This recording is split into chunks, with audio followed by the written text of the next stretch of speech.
Boa tarde, sétimo ano. Nas aulas passadas a gente viu sobre a formação de alguns estados europeus.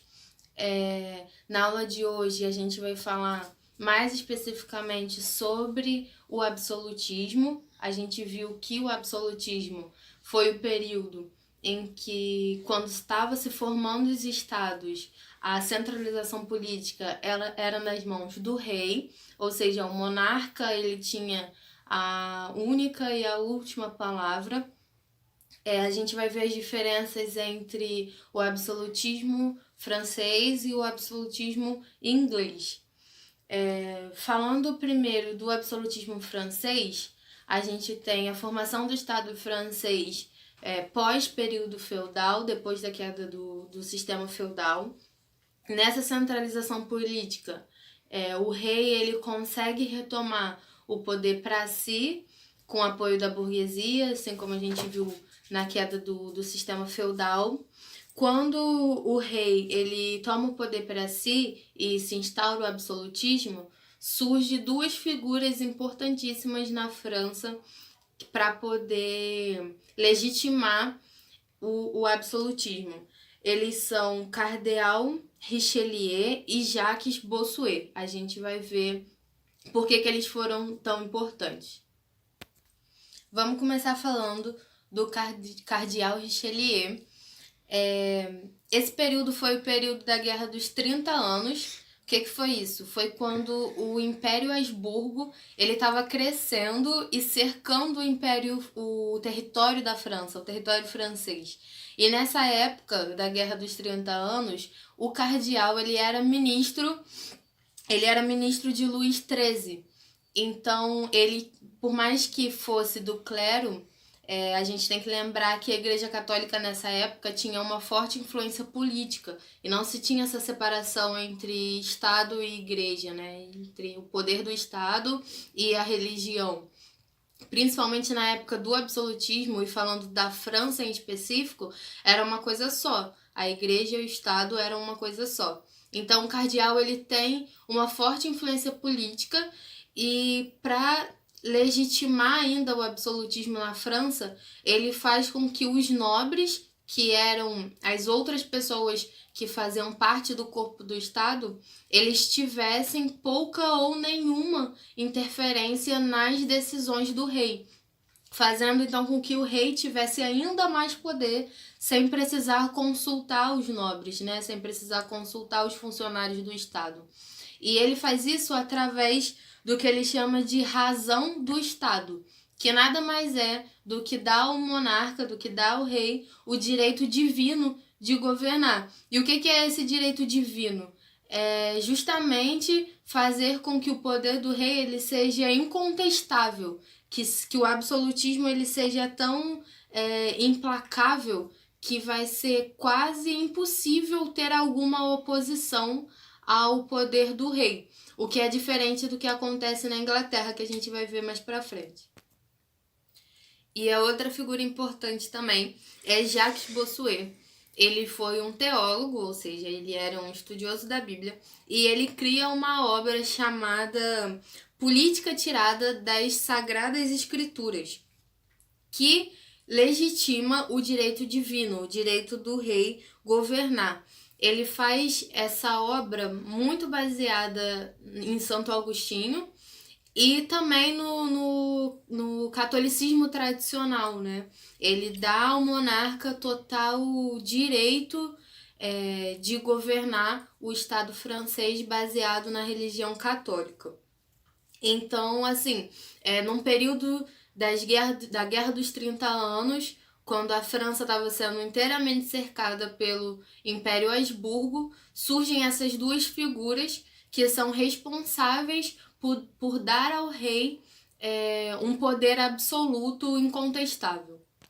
E falando agora do absolutismo na Inglaterra, que foi um pouquinho diferente do absolutismo na França, para falar sobre o absolutismo na Inglaterra, a gente precisa saber um pouquinho do que aconteceu, um pouquinho da história. Então, tinha um rei que se chamava Henrique VIII. O Henrique, ele rompe com a Igreja Católica na Inglaterra, lembrando que o absolutismo e a Igreja Católica tinham uma forte ligação, não só uma forte ligação, como o poder do Estado e o poder da Igreja eram um só. O Henrique, ele rompe com a Igreja Católica e ele funda a Igreja Anglicana, muito sofrendo influências da Reforma Protestante que estava acontecendo na época. Então ele rompe com a Igreja Católica, funda a Igreja Anglicana e ele se nomeia o representante máximo da Igreja Anglicana. E com isso, ele faz com que a Igreja Católica perca total influência no Estado, porque se o rei ele se nomeia o representante máximo da Igreja Católica, da Igreja Anglicana, a Igreja Católica não tem mais nenhuma interferência nas decisões do Estado.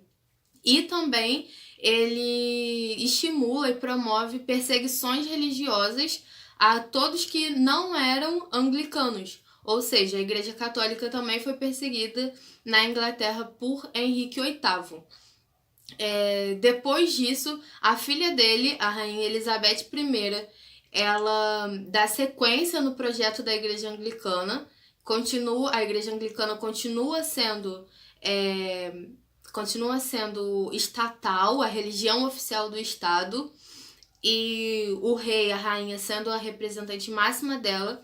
E durante o reinado de Elizabeth I é quando as perseguições a todos os não anglicanos foi muito forte, fazendo com que todas as pessoas que não eram anglicanos buscassem refúgio, fugindo mesmo das perseguições religiosas, fugiam para a América do Norte, para as 13 colônias que futuramente viriam ser os Estados Unidos.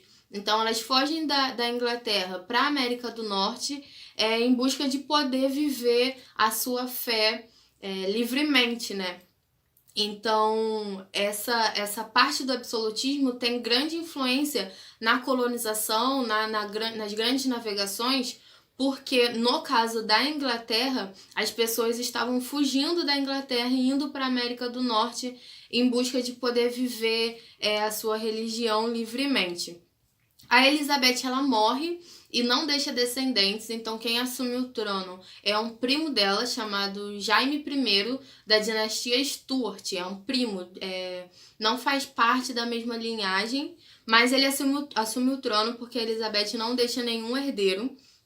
E aí o Jaime I tem um filho que se chama Carlos I, e eles intensificam essa característica do absolutismo. Por mais que não sofra agora alguma interferência da Igreja Católica, o absolutismo ainda mantém as suas características, as suas bases de centralização do poder, independente de caminhar junto com a Igreja Católica ou não. E esse radicalismo de Jaime I e de Carlos I faz com que haja diversos conflitos dentro do Império Inglês, dentro da Inglaterra. E aí, dentro desses inúmeros conflitos, o rei ele perde o poder e ele perde o trono. E quem assume o trono, então, é um cara chamado Oliver Cromwell. Ele assume o trono, que então era de Carlos I. E com ele, com Oliver Cromwell, a Inglaterra chega ao seu ápice de ser uma potência marítima nessa época. Lembrando que também é a época das grandes navegações, da colonização, do comércio com a Índia, com o Oriente. E é com Oliver Cromwell que a Inglaterra ela consegue se tornar uma potência marítima para as grandes navegações. Quando ele morre, então, o trono ele volta para a dinastia Stuart, lá de Jaime I e de Carlos I. E a sucessão do trono ela começa a ser ameaçada, porque, lembrando que na Inglaterra a gente está falando da Igreja Anglicana, o Jaime II ele se casa com uma mulher católica, justamente a Igreja Católica que Henrique tinha rompido. e ele se casa com uma mulher católica e o parlamento inglês fica com bastante medo de que a Igreja Católica volte a ter fortes influências dentro do reino. Então, o parlamento inglês ele trai o rei, trai Jaime II e faz um plano com um príncipe holandês chamado Guilherme d'Orange. Eles fazem um plano para que o príncipe holandês invada a Inglaterra. E esse príncipe, Guilherme d'Orange, ele era casado com a filha mais velha de Jaime II, que era o rei da Inglaterra. Então ele invade a Inglaterra e ele tira Jaime II do poder. E esse fato fica conhecido como Revolução Gloriosa. E fica conhecido assim porque quando Guilherme invade a Inglaterra, ele tira Jaime do poder sem precisar dar nenhum tiro, porque Guilherme fica com medo e foge para a França. Então ele simplesmente deixou o trono com medo da guerra ali com o príncipe holandês. Bom, galera, então revisando, o absolutismo inglês, ele foi diferente do absolutismo francês. A gente viu a forte influência da Igreja Católica no absolutismo francês. Já no absolutismo inglês, uma das características é essa reforma, não protestante, mas essa reforma religiosa, rompido com a Igreja Católica e se funda a Igreja Anglicana. Outra característica do absolutismo inglês são as crises e os conflitos que acontecem durante todo esse período. A rainha Elizabeth que morre sem deixar herdeiros, o príncipe holandês que invade o território inglês. Então essa questão dos conflitos é muito presente dentro do absolutismo inglês. Outra questão que a gente não vê no absolutismo francês e é muito presente no absolutismo inglês é o parlamento. A gente viu que no absolutismo francês, o rei ele consegue sufocar toda manifestação de oposição. Já no absolutismo inglês, o parlamento ele não é sufocado. Inclusive o parlamento, que é um órgão responsável também pela administração do reino, ou seja, o rei ele não dava a palavra sozinho, ele precisava consultar ao seu parlamento. Quando o parlamento ele se sente ameaçado por esse absolutismo do rei, ele imediatamente trai o rei e faz um plano com o príncipe holandês. Ou seja, o parlamento ele ainda tem voz. O parlamento, no caso do absolutismo inglês, ele não foi uma oposição sufocada. Outra questão é a colonização da América do Norte, que tem forte influência no parlamento, na questão do absolutismo inglês, porque as pessoas fugiam, né? A gente falou que as pessoas fugiam da Inglaterra e iam para a América do Norte em busca de viver a sua liberdade religiosa. Então a colonização da América do Norte foi outra característica presente no absolutismo inglês. Outra coisa também foi a submissão da igreja ao Estado, porque o rei ele se fez o representante máximo da igreja. Então não tinha quem pudesse ir contra a igreja, porque o próprio rei,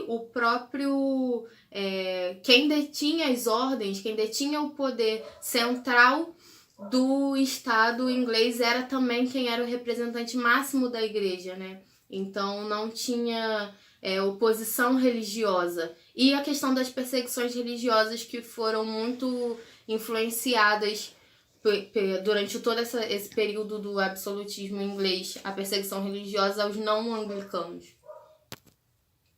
Bom, galera, a aula de hoje é isso. A gente viu as diferenças, então, entre o absolutismo inglês e francês. Vou deixar as atividades no portal. Beijo, até semana que vem.